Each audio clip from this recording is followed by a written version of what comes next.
My beginning mantra, the very first thing I started with, like saying again and again, and I'm not a big believer in like, I'm attracting money, the money's coming to me, like stuff like that. But when people would ask me, hey, Rob, how you doing? I would say, it's good to be Rob. Asking for help is a big part of recovering from wherever you are, from building from wherever you are, whether you're in the gutter, whether you're stuck with addiction, whether you're stuck with mental health issues, whether you're overweight, whatever it is, asking for that help is where the turning point is. He's living in the gap, and that's where I spend my time. I live in the gap, and that is a problem for me. It robs my ability to really enjoy how beautiful my life is. And my life is, I have manifested everything that I wanted. As I said, we were walking and like, you asked me, how are you doing? I'm like, I've got everything in my life that I want and I'm mad about it. It's because I'm in the gap. When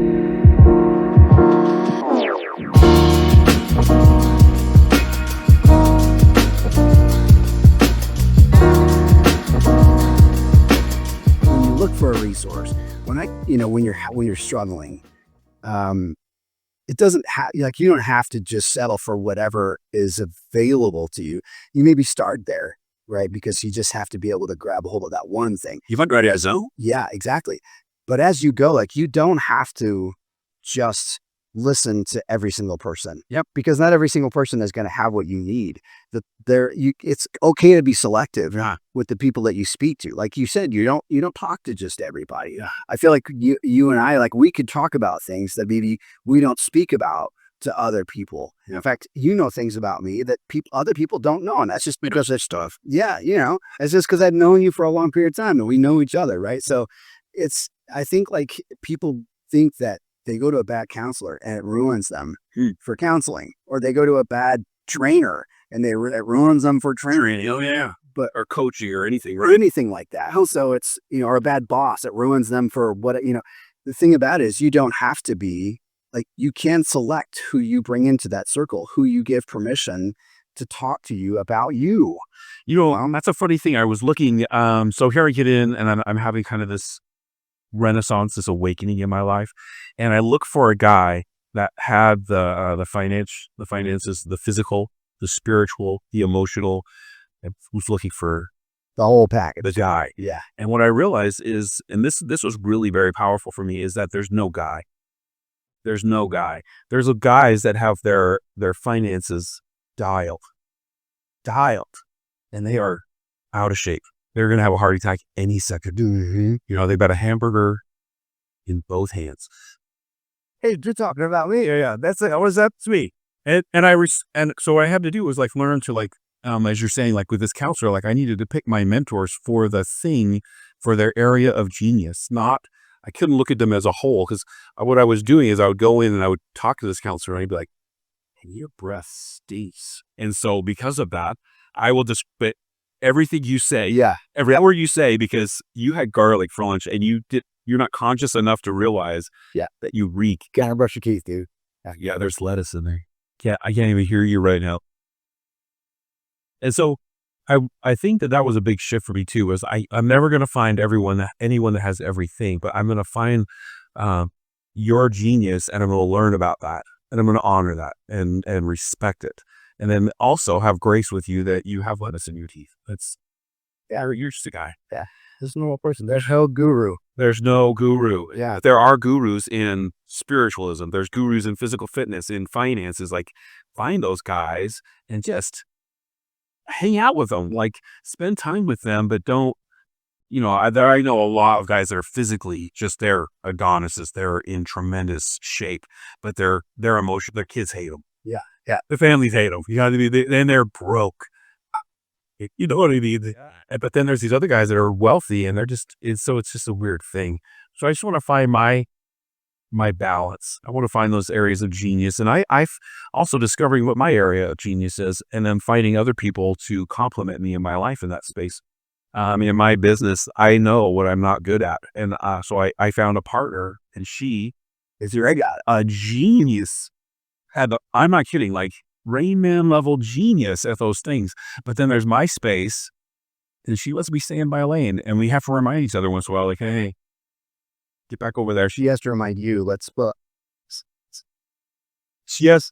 It's like, hey, nearly over, get on here. It's so true. And There's a book called Jet Fuel that talks about that's the secret is finding areas of genius and bringing those into your life and surrendering the things. I have a nonprofit, and I was feeding about 1,500 people or families this one season, and it was the most I'd ever done. It was my max rep, and the wheels were coming off the wagon, Eric. There was no organization. There was just people kind of running around, and there was no organization of how the cars came through and the names that were coming in. And it was mayhem. And I had a gal come to me and she said, "Hey, I want to work for Thanks to Be Heroes." And she was the director of operations for a gentleman called Norm Bangeter. You may have heard of him. He was kind of a big deal here in Utah. And I'm like, "I can't afford you." And we would made an agreement. And I'm so thankful. That was the first time that I gave my baby to somebody, trusting them. And the part about handing your baby over to someone whose genius is not yours is just letting them do it their way. Like I say blue and she sees light blue and I'm thinking dark blue, and then be cool with light blue. Like, it's okay. It's not that big of a deal. But now, thanks to these heroes, when you come through, it's a machine. You show up, you come in this side, there's a traffic plan, there's people directing you, there's people loading the cars. That's their job. She's got it. So with NASCAR, that car pulls in, and away you go. It's dialed. And it's not just dialed. That's so that's the thing too about that is that, you surrendered the genius. It's not just dialed on the outside, but all the inner workings are clockwork also. All the things that people don't see are, because that's where I was this past year, packing boxes. Now, and the system and everything that's happening inside there is Kind of mind blowing. it really is. It's incredible. You're in charge of putting turkeys in the box. That's all you do. Yep. You're in charge. Yeah. And I had a picture of how it worked. Yeah. And but I imagine she we don't have that. Totally her. How can Rob's chaotic brain put that together? Yeah. We can't. You can't. I couldn't. You got to have somebody that's going to be doing that. So the thing that I love about Jenny, she's the one that came in Thanks to These Heroes, and Sabra, both, they're very on the DISC test, the personality test, they are the same person. They both are very systems, details, all the things that I'm not. And both of them I've given them permission to be all right. And Jenny calls me the mayor of Whoville. The mayor doesn't worry about that. The mayor's not worried about trash getting picked up. That's my job. Let me worry. I'm part of sanitation. You don't worry about that. Yeah. Your job is to go blow the horns, follow me, boys, doing the fundraising, doing the things that I'm really good at, but I'm not in charge of what's on the box. Yeah. Don't think about the box anymore. I got that. And I thought that would free up my time, would free up my ability to do other things. But the fact of the matter is it's freed up my ability to act in my area of genius in the space of my nonprofit, which has really helped it grow. Yeah. The hockey stick is much better. So I don't work less. I work in my area of genius more. You leverage somebody else's genius to make your genius more impactful. That's right. Yeah. And if I could do that there, well, then I should be able to do this in real estate. And so I found this person. I've known her forever. I trust her implicitly. Oh, here's my checkbook. And I trust this person. Yeah. And because I have her, my real estate business is hockey sticky. And so the question then is what areas of my life could I find the person? And the fact of the matter is both of these two people love what they're doing, even though I hate that. I hate it. Yeah. Well, yeah. My wife looks at that spreadsheets all day. Yeah. I'll say, "How's your day?" And then immediately go, because they boy, if you did that all day, it's torturing. That's my definition of hell. Yeah. Love it. They love it. And they're so grateful that I'm causing these problems and bringing them to them for them to solve. Because that's really what I do is I go out and create havoc, and then they organize it. They organize the chaos. Yeah. Which every single person in our life that has a genius different than ours will do for us, including, it starts with learning from friends as a kid, learning different things from friends, and then going to, you got teachers that you have when you grow up. But the thing is, after we get out of high school college, not everyone goes to college, and I think that's great, honestly, because there's so many other things we could do. Um, but we tend to then, like, we just get sort of tossed out of the parents' house, the teachers that we're doing all everything's full time, or if we have mentors, just full time. Yeah. People teaching us all the time. Yeah, I know. Yeah. And then all of a sudden, boom, we're thrown to the wolves, and they're like, okay, I'll figure it out. Now that you have a boss to tell you what to do, very unlikely that he's going to be a great trainer to show you what to do. Yeah. Or you have, like, people now telling you, we both joined the military, people telling us what to do, giving us a task list of things and saying, do this, but nobody like helping us. You don't know why. Build Do it. Yeah. Exactly right. So I think that's where we lose a lot. And that's why I think mental health in the 20s is really suffering right now, because we don't have, like, college has sort of become a place that it's different now. You're not necessarily learning life skills or learning things that are going to help you. It's more about Statistics. yeah, exactly. Theory. So you're not being guided anymore. It's not bumper bowling anymore. Now that the bumpers are up and you're like, you can actually go in the gutter, without someone guiding you. And I think, like, the biggest thing for people, and you talk about this with, having resources, therapists, shamans, having counselors, mentors, whoever that is, you have put the bumpers back on the lane, right? So you could bounce back and forth, right? You're not saying it'll be a perfect straight line. Yeah. But I'm shaking you. Your goal is out there, and you're taking away the opportunity, or at least minimizing the chances of falling in the gutter. Huh. You know what I mean? Yeah. And That's a good way of putting it. yeah. I also think that the real and this might be an age thing. I don't know if you could align with this, Eric, but I feel like growing up, I would want to be like Eric. I want to have that fitness. I want to have that. I want to be like that person. And there's nothing wrong with that. But the fact of the matter is, I'm never going to be Eric. I'm only going to be this. Yeah. You're way better off than I.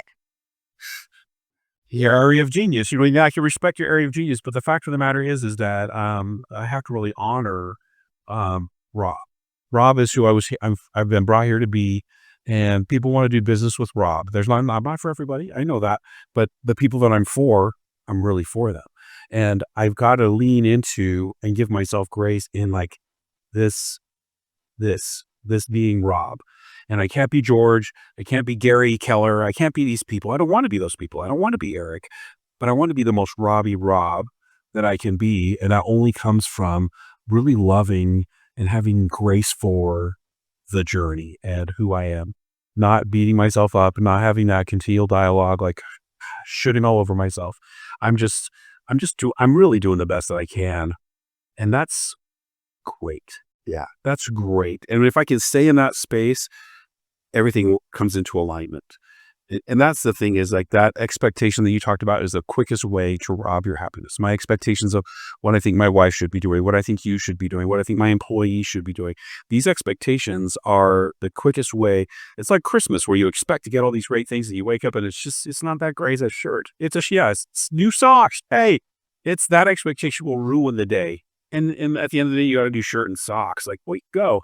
And so it's that my expectation of myself is to just always do my best and then to be okay with it. Yeah. Because my best is really, it's amazing. It's remarkable. There was a time in my life where the best was just getting out of bed.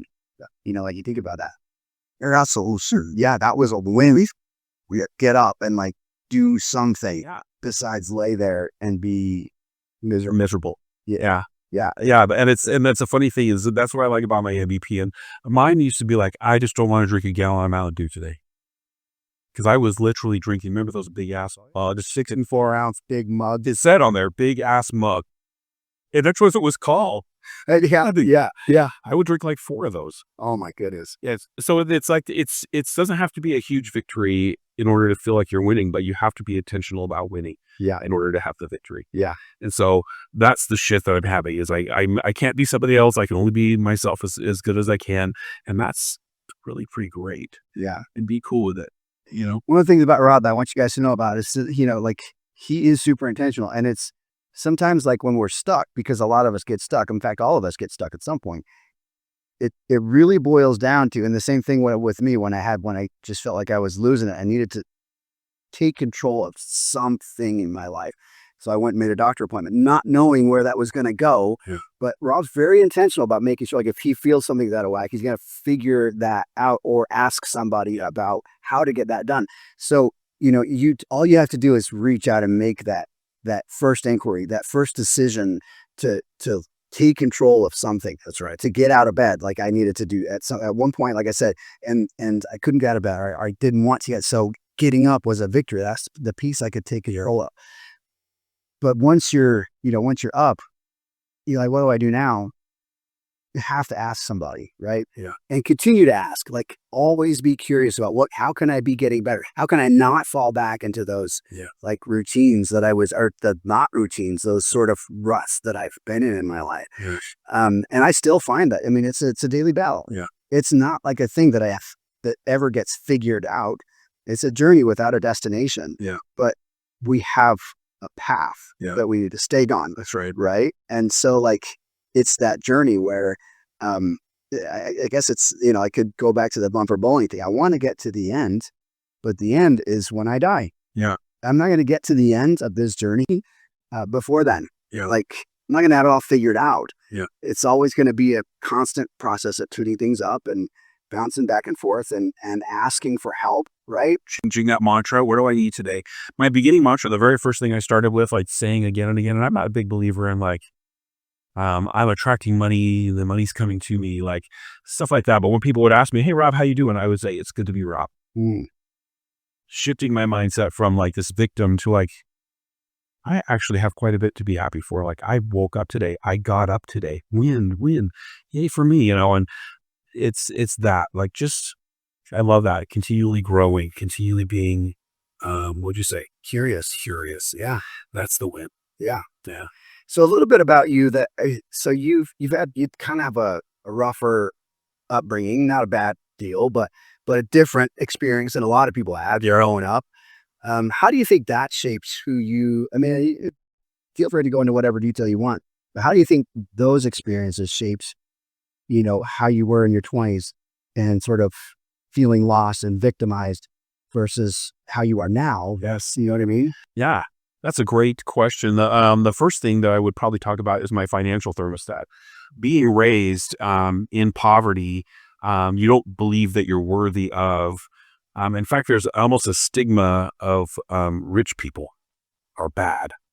They're bad, and rich people, a rich person can no sooner get into heaven than a camel can fit through the eye of a needle. Like, there's a dogma that comes behind wealth, and so I had no concept of what wealth was. My folks were poor till the day they died. They died poor, not owning, not looking how to create wealth. And there's nothing wrong with creating wealth as long as that's your sole purpose, right?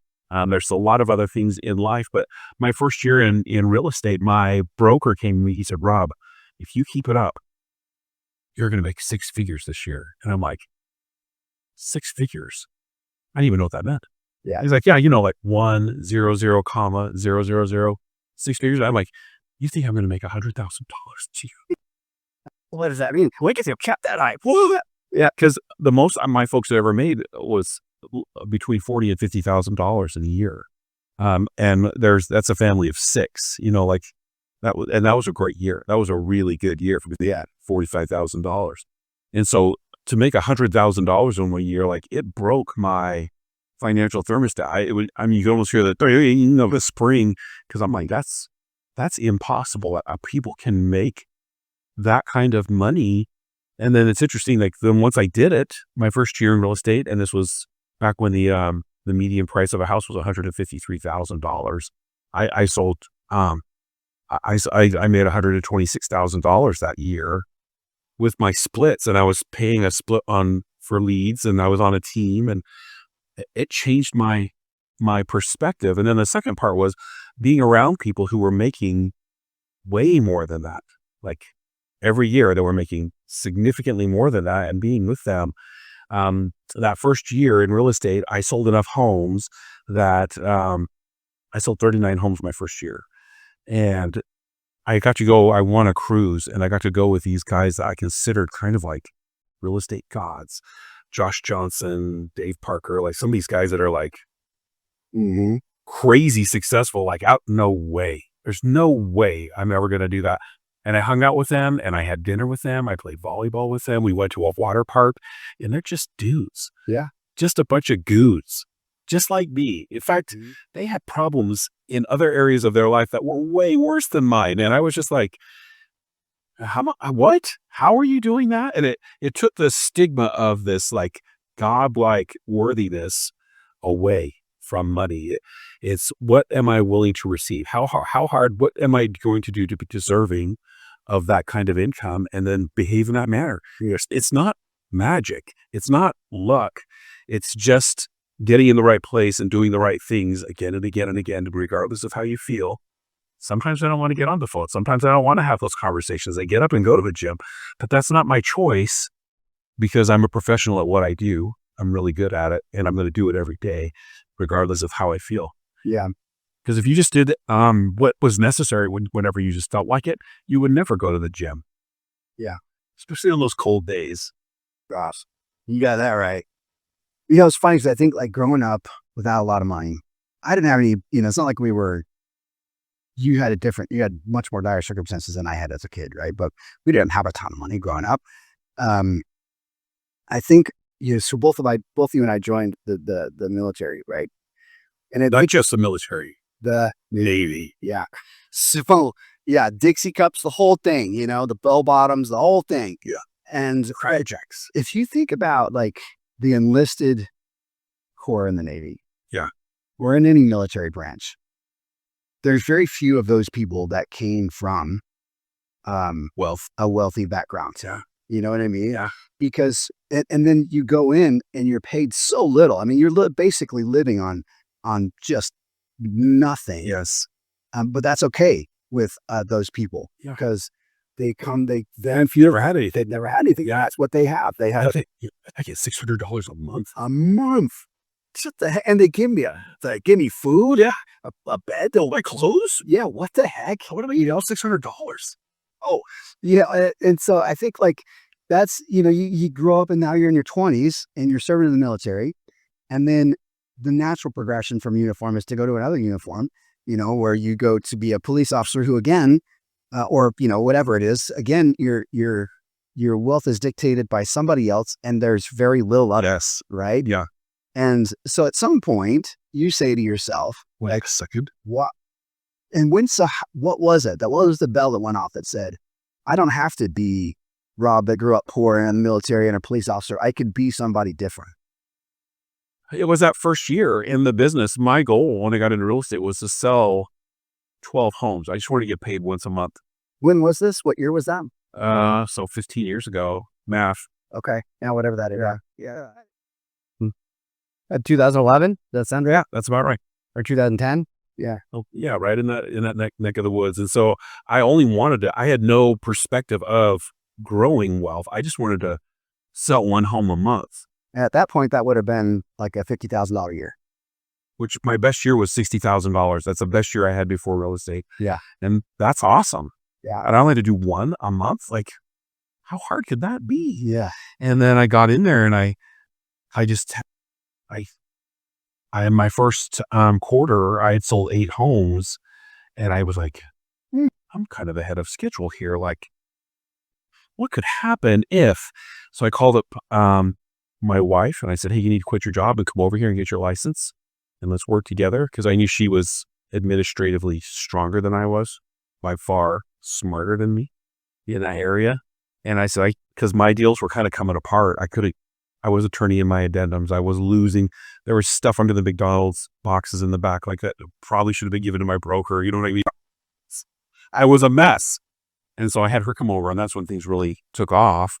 But I had no intention. It was just kind of like stumbling into the idea.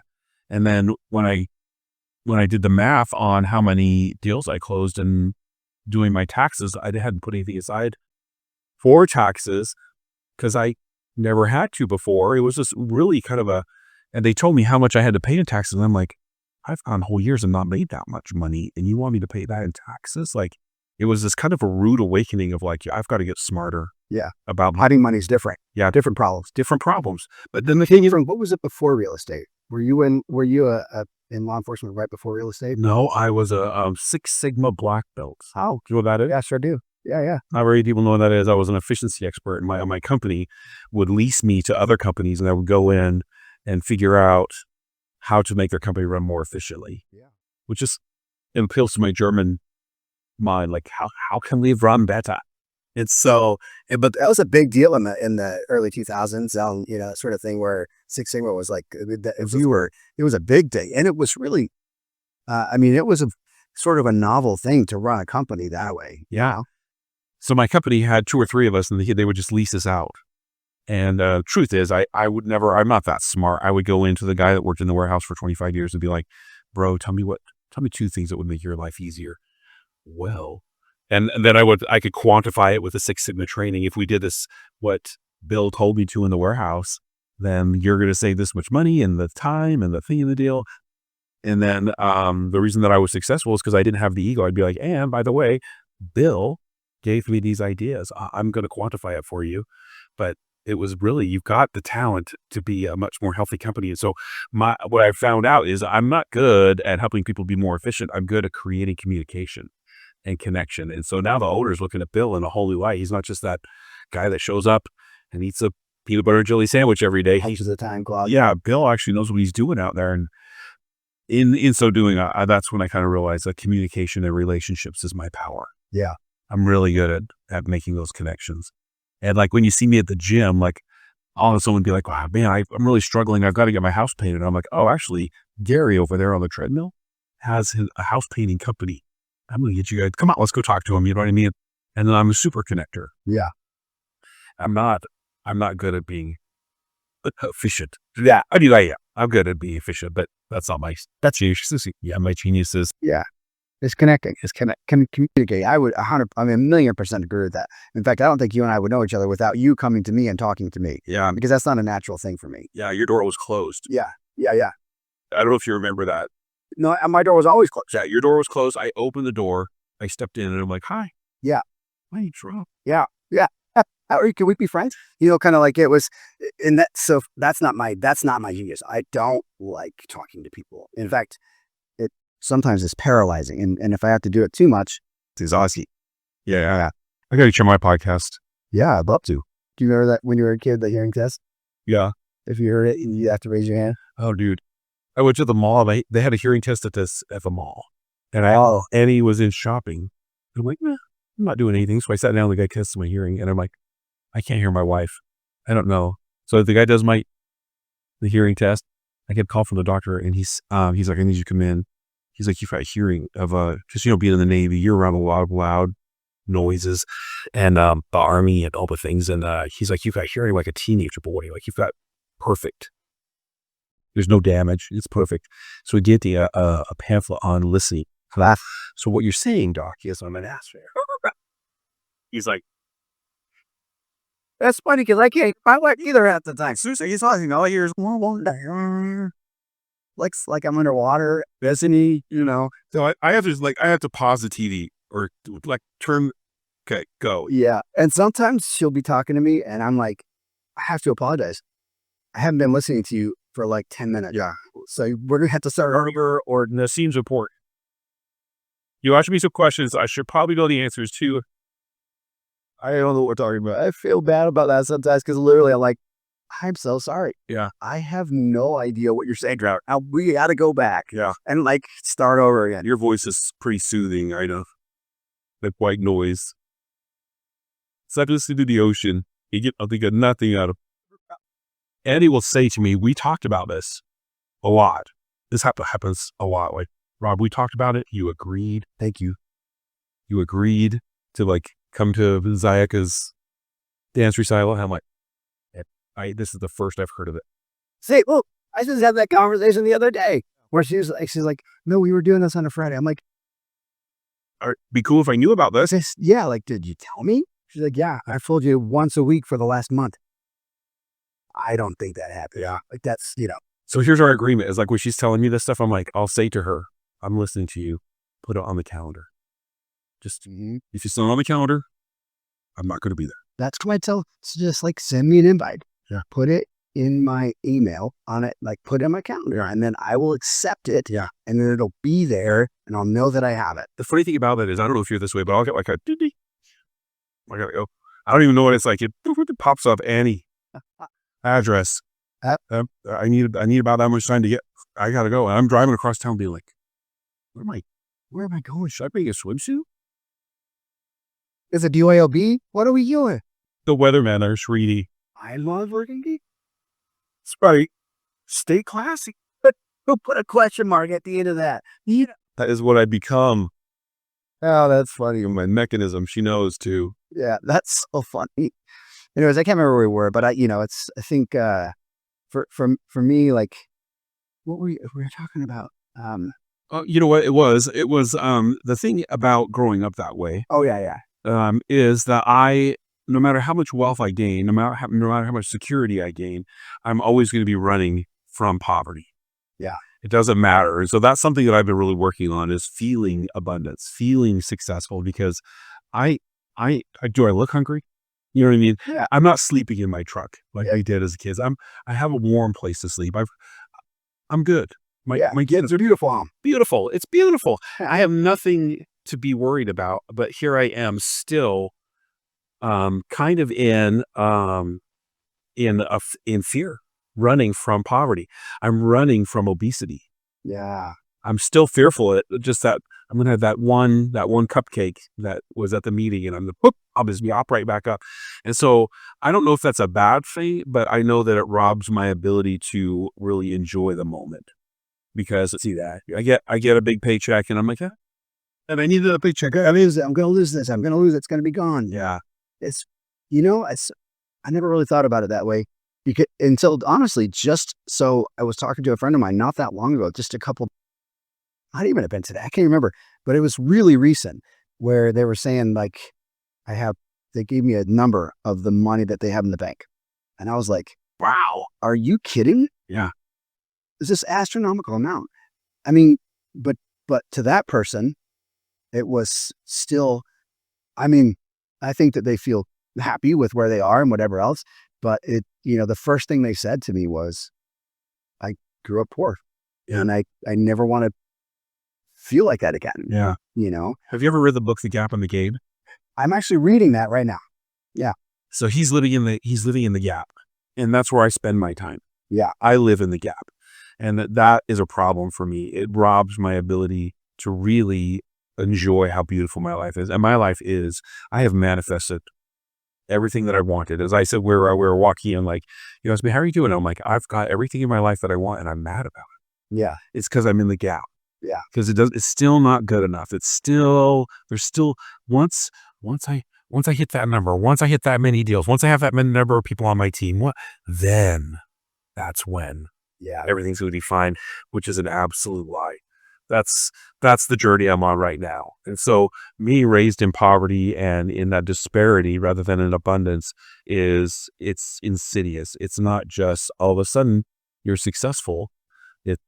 It's, as you said, it's the journey to successful. If I don't feel rich now, I'm not going to feel rich then. Right. That's why you see so many unfulfilled rich people. Yeah. Because they're still not rich. Yeah. And so it's a lie. It's a huge lie and a robber of happiness.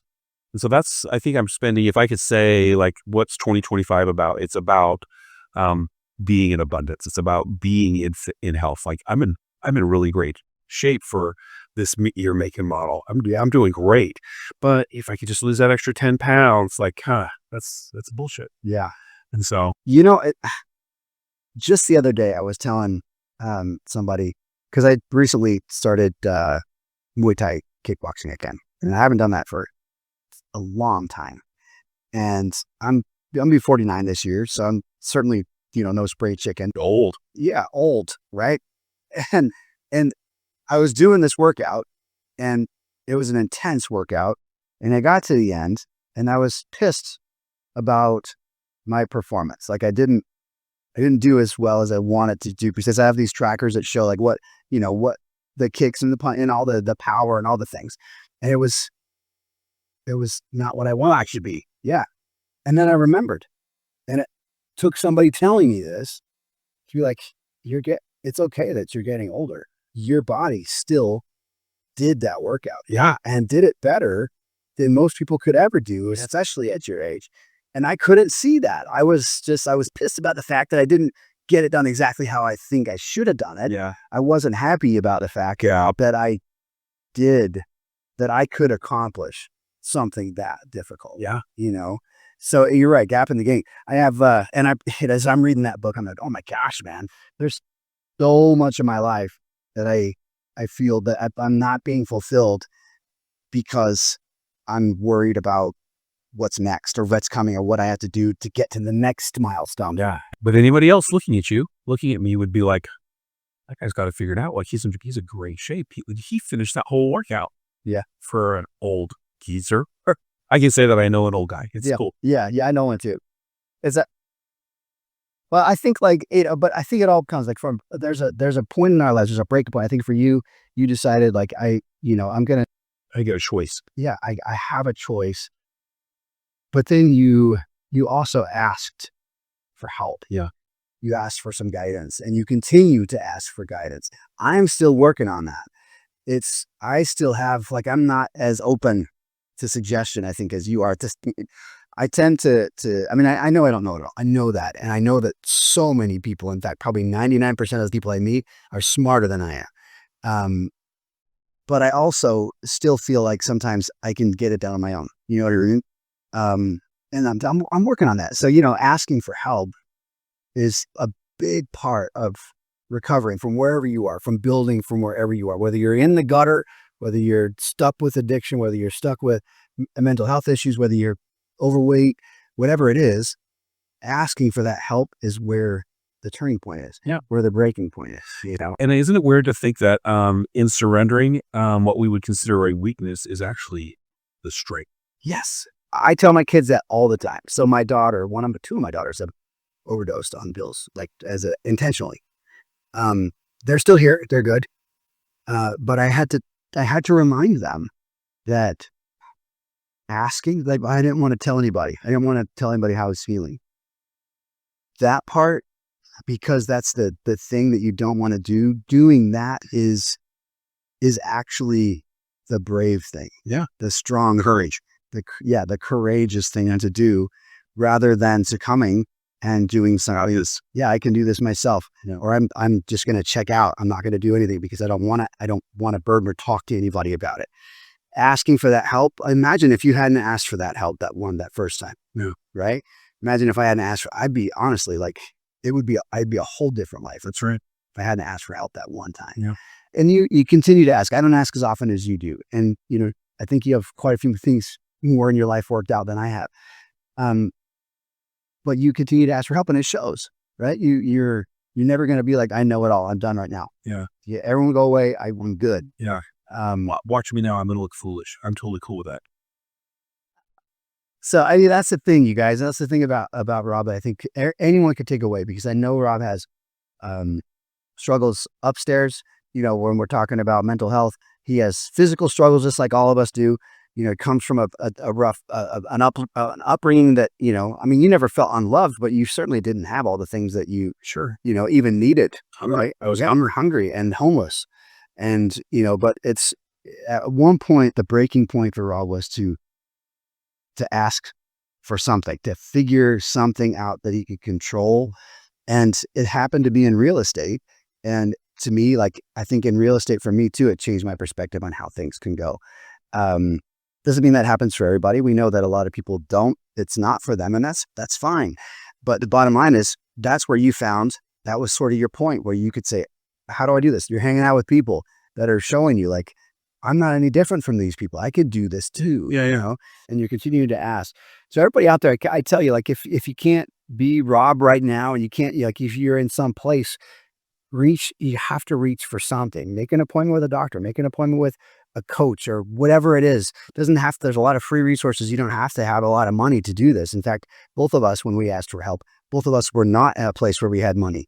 But we were able to go to the one thing that could help us start controlling where we are and put the bumpers back on the lane so we can start going down the journey without falling in the gutter again. So I'm telling the reason I talk about this, and I'm really thankful for you to be here, because it's, you're a walking, talking example, and I admire it. I admire who you are so much because of all the things that I know you've been through, but knowing that you got here with a lot of hard work, but also with a lot of humility, asking people for help, being brave enough and courageous enough to ask people for help. What do I do now? You know what I mean? And then listening to it and becoming this person instead of, how you could have been shaped based on the things that you came up with.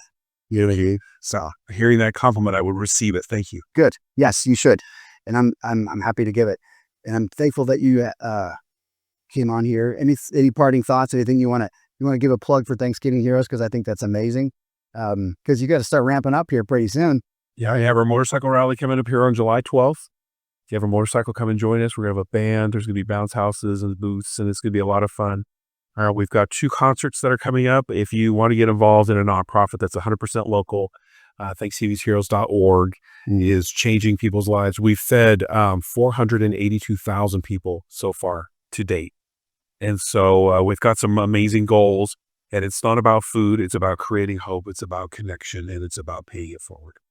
And if you ever want to be able to get to a point where Rob had to work on himself, figure himself out before he could have enough to go out and give to others. So don't think it's selfish. Don't feel like you're failing if you're not doing that right now. Fix yourself, and so you have enough in your tank to go out and help other people. Yeah, but the goal was to feed 10. Yeah, and now look where you are. Yeah. So I think that's amazing, dude. I appreciate you. Thanks for coming. Thanks for having me.